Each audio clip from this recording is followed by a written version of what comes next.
নাদিম ছিল এক গরিব অনাথ ছেলে। গ্রামের এক কোণায় ভাঙা কাঠের ছোট্ট ঘরে সে একাই থাকত। তার কোনো পরিবার ছিল না, আর খাবার জুটত খুব কষ্ট করে। মানুষজনও তাকে তেমন গুরুত্ব দিত না। অনেকেই তাকে এড়িয়ে চলত, যেন সে এই সমাজেরই অংশ নয়। তবুও নাদিম প্রতিদিন কাজ খুঁজত। কখনো কাঠ টানত, কখনো পানি আনত, কখনো ভারী জিনিস বহন করত। কোনোদিন সামান্য খাবার জুটত, আবার কোনোদিন কিছুই না। কিন্তু এত কষ্টের মাঝেও তার ভেতরে একটা শক্ত জিনিস ছিল, বিশ্বাস।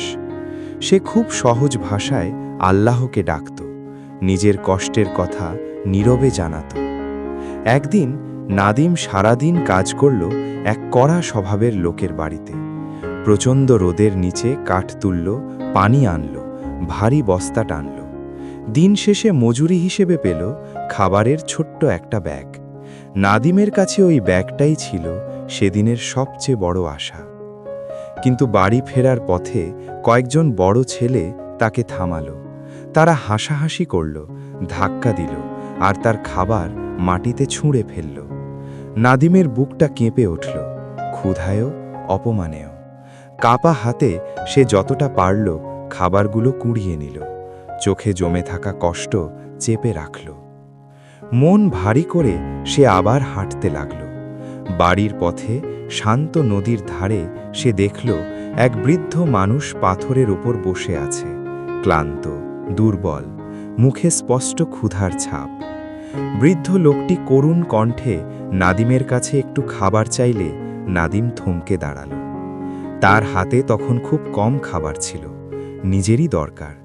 তবু সে ভাবল, আজ যা হারিয়েছি সেটাই কি আমাকে মানুষ হতে বাধা দেবে? তার মায়ের বলা একটা কথা মনে পড়ে গেল, হৃদয় থেকে দিলে কেউ কখনো একদম শূন্য হয়ে যায় না। নাদিম ব্যাগ থেকে সবচেয়ে ভালো রুটির টুকরোটা বের করল, পরিষ্কার করল, আর বৃদ্ধ লোকটার হাতে তুলে দিল।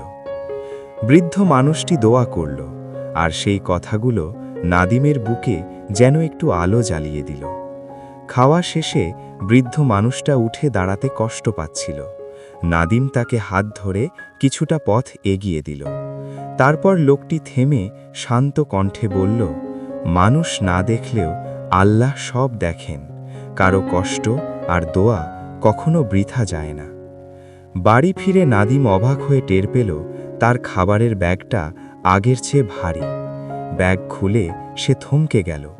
ভেতরে ছিল টাটকা রুটি, চাল, আলু আর কিছু ফল, যেগুলো আগে সেখানে ছিল না। নাদিমের চোখ ভিজে উঠল। সে বুঝল, আল্লাহর সাহায্য সবসময় আকাশ ফেটে নামে না, অনেক সময় তা আসে মানুষের মাধ্যমেই।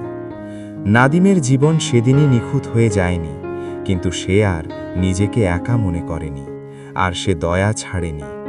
হয়তো আপনিও ভাবছেন আপনি ভালো করেন, কিন্তু কেউ দেখে না। মনে রাখবেন, আল্লাহ আপনার নীরব কান্নাও দেখেন। আপনার দয়া আর সহানুভূতি কখনো নষ্ট হয় না।